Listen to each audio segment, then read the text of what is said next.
Oh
Oh, hear my cry,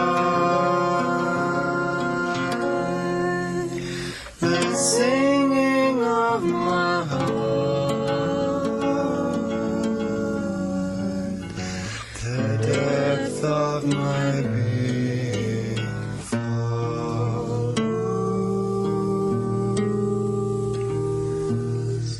Give me thy hand, oh, lend me thy hand.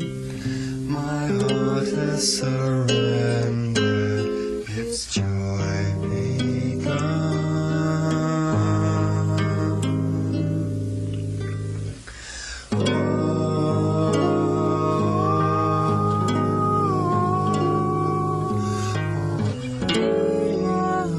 Onward and inward to the dwelling of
my life can't wait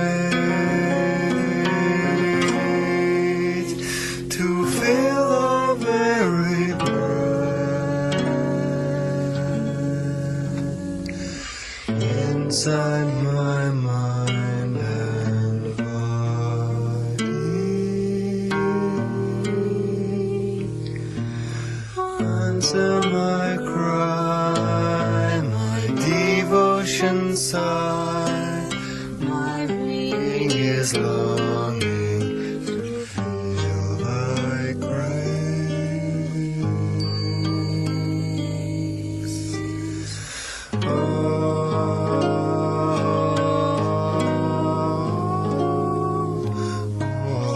Already expression has brought me the peace of thy love.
Tranquil is the dream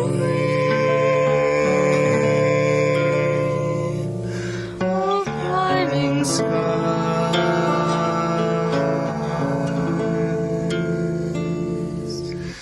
in earthbound hearts. Divinity grows.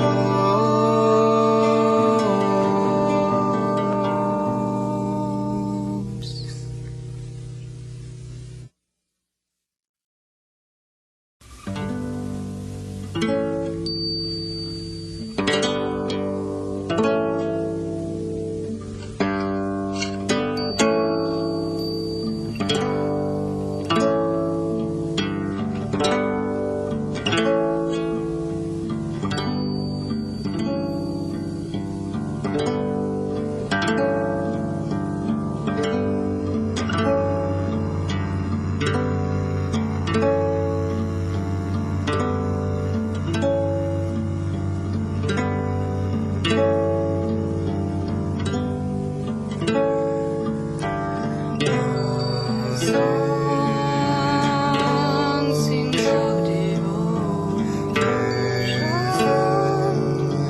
bearing the jubilant message of our souls divine.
Leading me onwards to the fulfillment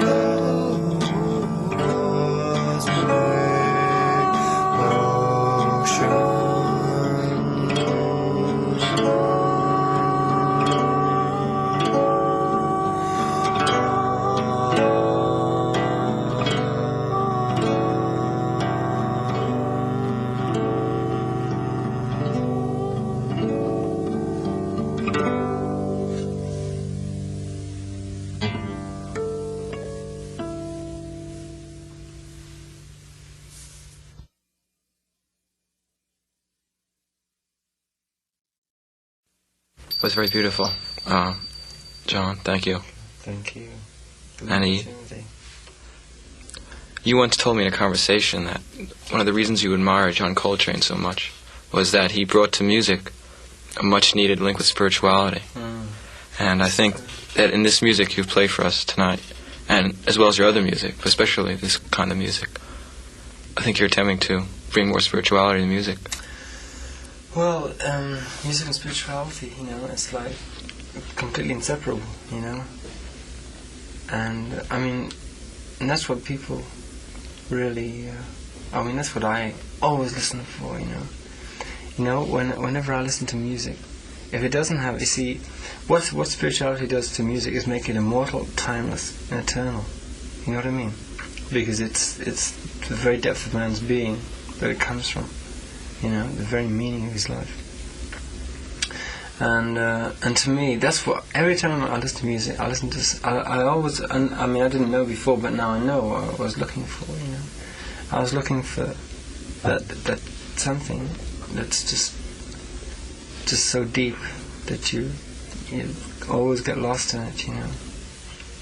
That's what I'm trying to, you know, I mean, really. No, I'm not trying to do it anymore, because it's just, that's my life, you know. My whole life is like become, you know, since I've made the step onto the spiritual path, you know, my whole, where everything that I do is directly related to that, you know. So, but I still consider myself a beginner, I do. Where did the inspiration for this music come from, and the words, where did they come from? Came from our guru, who is Sri Chinmoy. And you see, his in fact, we brought a book of his poetry up, you know. His poetry is just, can I read some of it? Sure. Why don't we read some of it? Well, what I'd like to do is read the meditation for today. We brought a book for you. Thank you. It's a meditation, one for every day. And I'd like to read out August 27th for the benefit of everyone out there. It's our Guru's birthday today, right, too. It's a very significant It's day. really amazing that we should do this today, you know. It goes like this. August the 27th, meditation from Meditations, Food for the Soul by Sri Chinmoy. O Supreme, I am tired, I need rest. My child, there is no such thing as rest. There is only one truth, and that truth is called fulfillment in self-offering.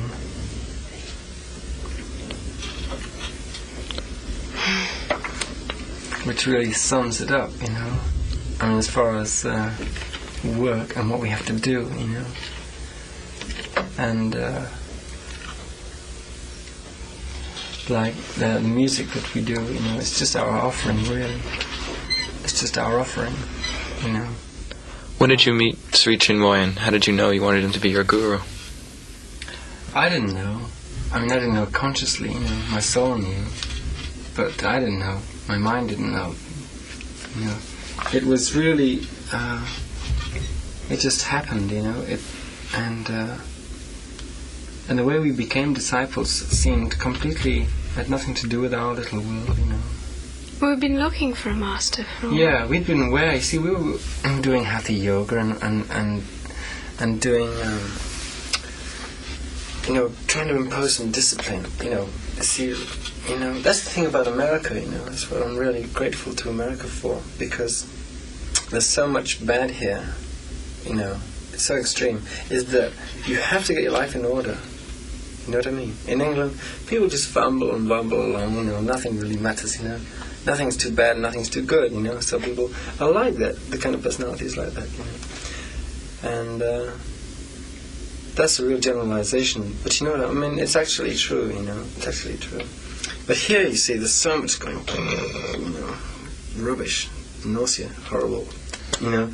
So you say, well, there's only one thing to do, and that's no, for this, you know. And so you know, it's just automatic.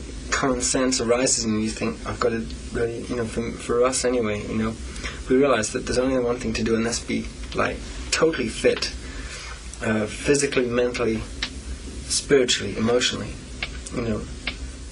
And that way, you see, we didn't realize it at the time, but we thought that way that we could perform what we had to do best, which is true, you know. If ever, you know, because I knew that this is an instrument. You know, this is an instrument because, you know, I become the instrument and the instrument becomes me. This is an instrument, the body's an instrument, you know. And and so in a way we prepared ourselves, you see, for, unintentionally, for his coming. Because we saw him, and the following week he said, I'm making you disciples. And it was as simple as that, you know. Just like that. We had nothing to do with it, you know.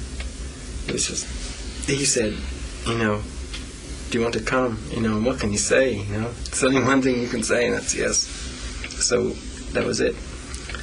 And now, of course, see, we realize that we're just instruments. Every human being on the planet is an instrument. You know, with a divine mission. Every soul's got a divine mission, and it's all we have to do to fulfill ourselves. Not only to fulfill ourselves, but to fulfill God. Is find out what that mission is and do it. And there's no greater thing we can do. And that's why we're where we are, because this is important to us. Is to fulfill ourselves and to fulfill God. Fulfillment in self-offering. That's meditation. Everything that you do is an offering. Even mistakes. There's no such thing as a mistake in the spiritual life. It's an experience that you offer. Opportunity. Right. It's an opportunity. Really. So, and of course, what happens? See, we're really relative newcomers too. We've only been on the spiritual path 4 months, on Sri Chinmoy spiritual path. But, and that, not only does, what he does is lead you to yourself. And the closer you get to yourself, the closer you get to other people. Because we're all one in reality. In a reality that we don't see, that only 1 or 2 souls on this planet see. True reality that we exist in. But this is our natural heritage. This is our natural origin.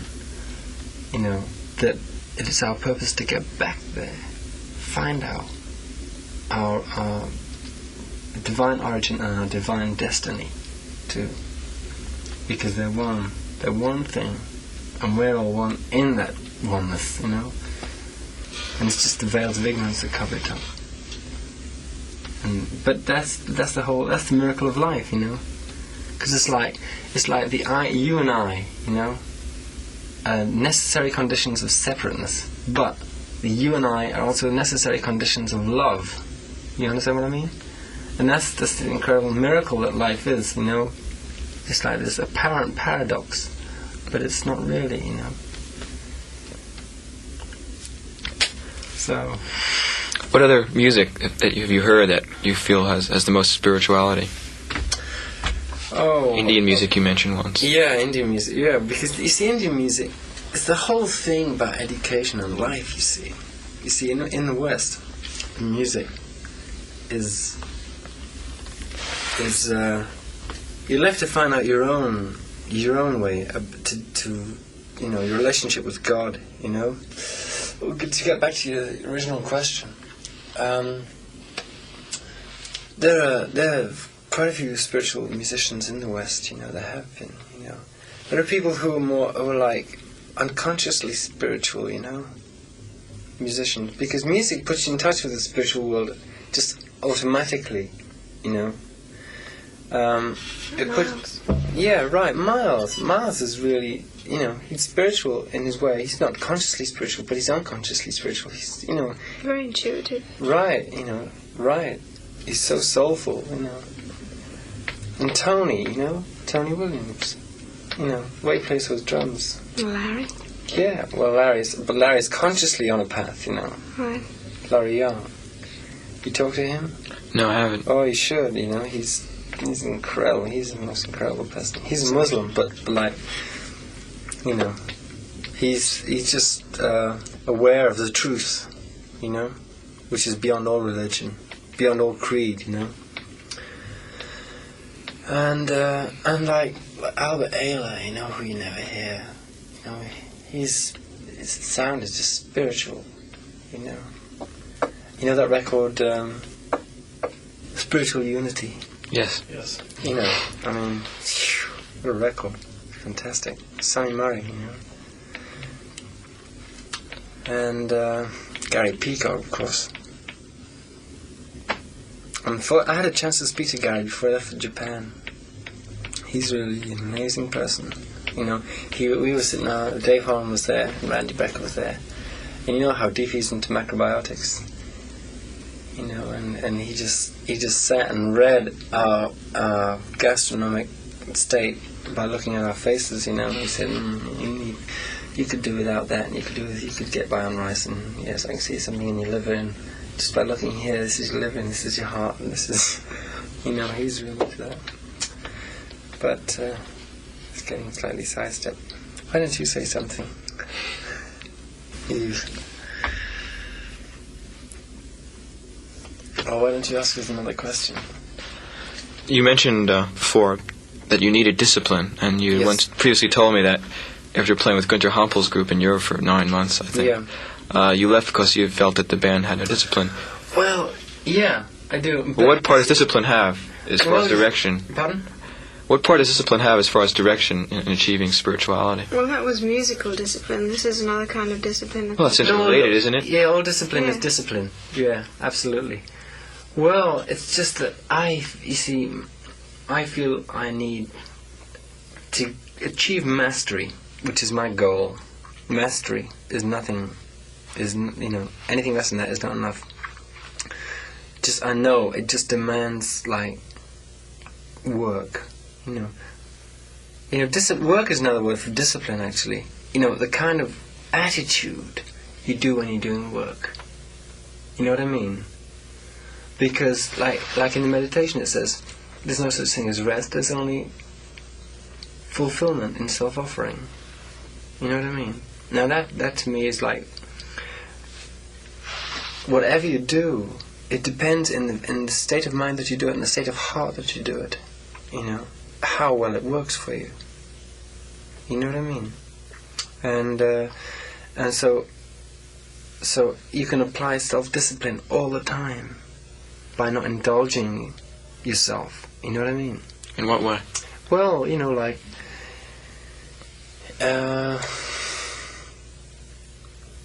just being aware of what you must do.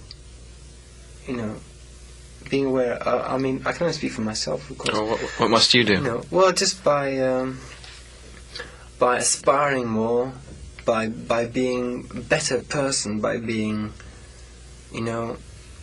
just, being able to be completely. You know what I mean? It's very difficult to explain in words. Well, discipline can only come when you get nearer to your real self. It can only come that way. You can't impose discipline on yourself. That's right. That's It right. just comes Because it comes naturally. of its own accord. It's not like I say, it's like The work. things that you need, you do, and the things you don't need, you stop doing. That's right. It just that's right. happens. That's what I mean by being more aware. Right, being aware of what you do and how well you're conditioned by habit. The things that you do just out of habit alone. And we're not even aware of. But there are many things which we know that we shouldn't be doing now, but we still do because we haven't reached the stage where we really can do without There them, you are. you know. That's what I mean by discipline. And of course work, but the work's a joy, Work's a joy. That's the real joy. You mean making music as work? Yeah. Eve, I'd like to ask you, since you're a different person than John, on the outward face of things, you must have come to the path you're now on, from a different way. And could you describe that, how you got onto the path you're on now, in terms of your own life? Oh, I came onto it in a different way. Well, I really was introduced to yoga when I very first met John. And that was when we were in London. And then he came to America by himself because I hadn't got all the papers together, and then I came. And when we established a home of our own in Manhattan, then the spiritual path the spirituality just grew out of us by just being together, It wasn't anything that we were led to particularly. It wasn't anything that was really introduced. Yeah, right. You know what it is? It's just common sense. You know what I mean? It's like we were eating meat and smoking cigarettes. Don said, "What are we doing? Smoking cigarettes and eating meat? Poisoning ourselves and giving ourselves lung cancer. And once you make that one step, then you see that opens the door, and you see down, all the way down, you can go as far as you like, just because by doing that, you open doors to yourself, This was just really common sense, like,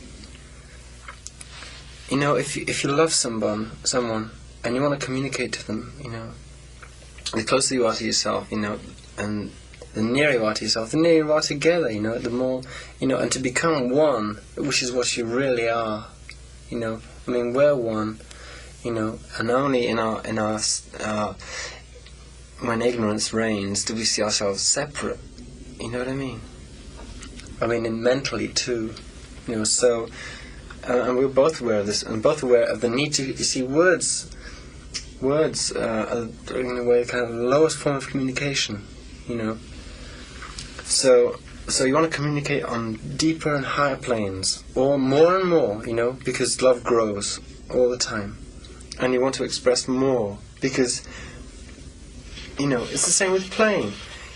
You can never say enough, because there's always much, much more to say.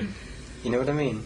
The times when I play and I fulfill myself completely are so rare. They happen more frequently now, fortunately, but they're still rare. You know what I mean? And that's because I've still got such a long way to go. A friend of mine who's a musician said to me recently that the conditions for you playing and the fact that you play really well happens maybe 3 times in your lifetime, which I think is probably closer than expecting to play well every night, really well. Well, if you were as close to your soul right. as you could be, you'd play well every single second. Every note, well, yes. Yeah. Right. Yeah. That's where it really, continually growing. That's it. I believe he was speaking from his own experience. Yeah. No, I heard a story like Dizzy Gillespie said. Shall I tell you how many times I've played really well in my life? And someone said, "Tell me." He said, Twice. Yeah. Which is, he's an honest man. Really deeply honest man. And Tony too, when he started singing for a long, just one night, he said it's the only time he'd ever been pleased with what he'd done. Yeah, right. What do you think of music that comes from rage? From rage? Yes. It doesn't really come from rage. What do you think of rage? Right. Well, rage is something you have to, you deal with that. It doesn't really come from rage. No, it comes doesn't. from sadness. It comes, you can play from frustration. You think that's spiritual? Well, it's honest, in a way. Right, in a way, all music's spiritual, in a way. Except the music that comes from the mind, which is kind of appearing these days. There's a music that is intellectual, which is born of the mind, But the other music, the music that comes from emotion, you see, there are various levels of emotion. There's really high emotion, which comes directly from the soul. But there's lower emotion, which is described to us as coming from the vital, coming from the animal in us. Now, if it's an animal kind of rage, like any animal you see has, then it's not really spiritual, because any animal makes its own music by roaring at you, But there's another kind of barking at you, There's another kind of rage, not exactly rage, but a kind of divine anger. Like Christ was really angry at one time. He threw everybody out of the marketplace, and he had justification. Well, that kind of anger is okay, Yes, wrath. Right. What kind of music of other cultures, like folk music of the West, do you think find spiritual? Such as, I think you mentioned flamenco music. Yeah. This flamenco music is flamenco music from Nubia, and around the Near East, the Moors. A lot of music came from the Moors. Spanish music came from the Moors. Mm-hmm. And you hear the relationship between Spanish music, African music, and Indian music. You can hear the link. And like this music of there's a record which we just gave away to Larry called Music from Nubia by Hamzat El-Dim. You ever heard of him? Yes. Right, well, that's really spiritual, I mean, he's making the call to worship, and he's singing and playing, and it's his offering to the Supreme, and that's, you see, the difference, there's only, the difference is whether it's unconscious or conscious, I mean, but the culture of a country is like Spain, is completely soulful. It might not be consciously spiritual, but it's most definitely soulful. Without any shadow of doubt. But folk music.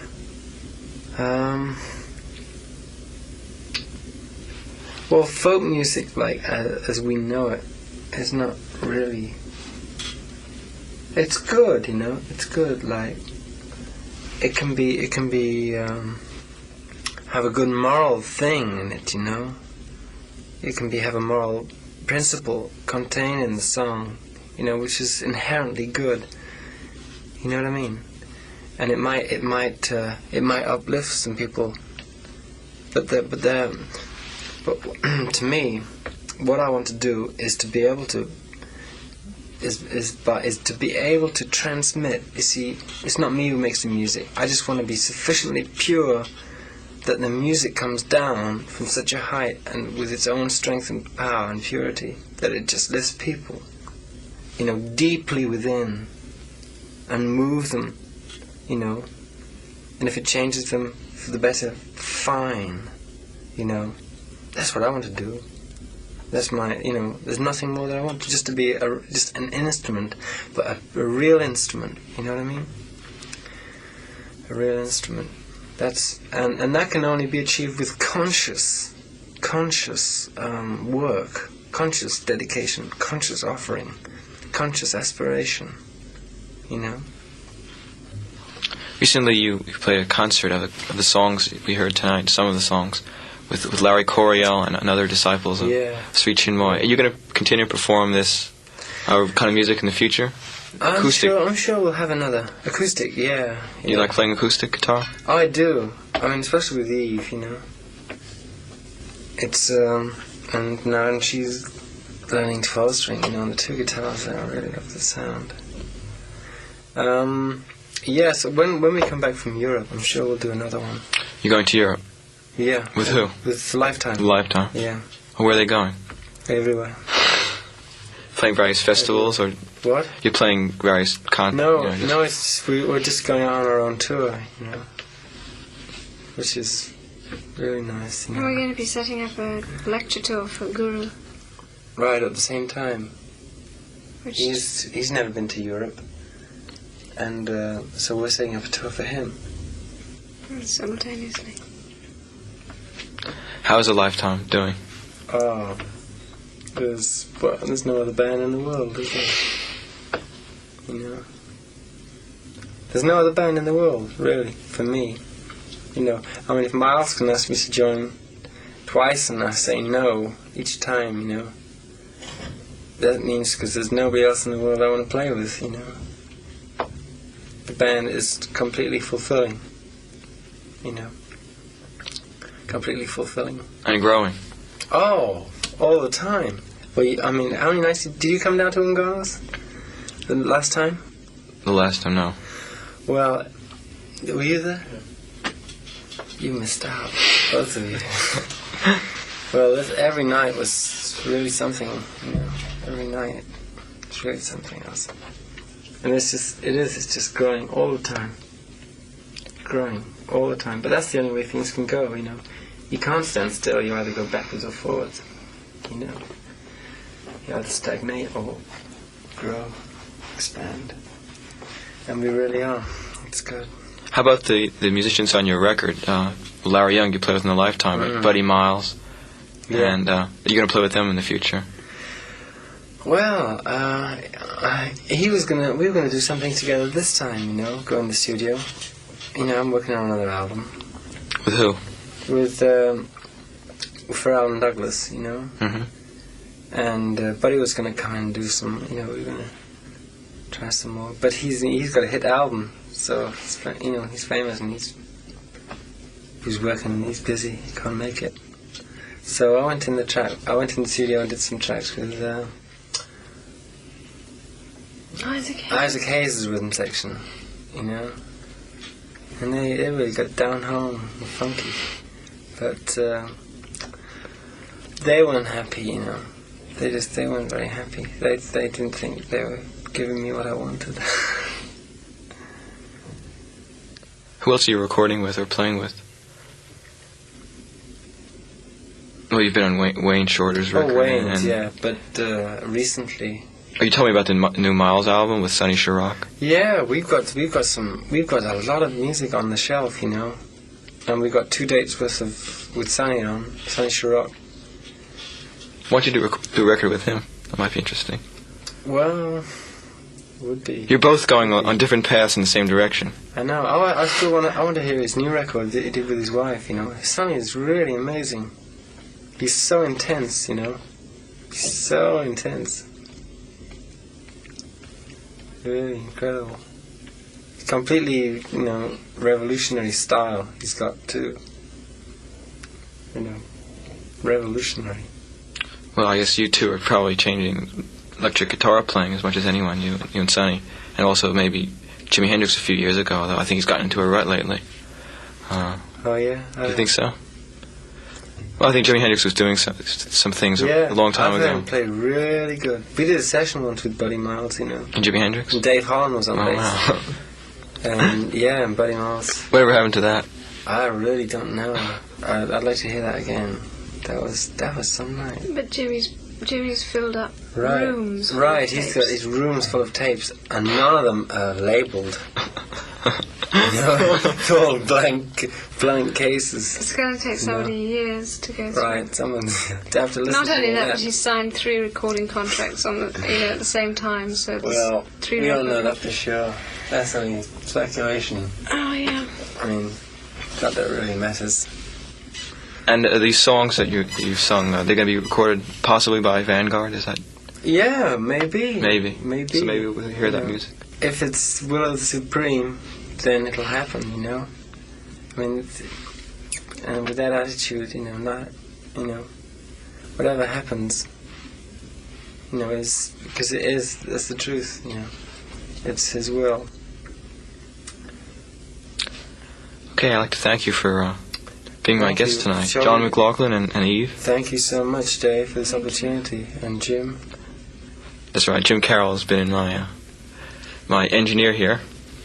And I'd like to mention that John has a record that you should hear called Devotion on Douglas.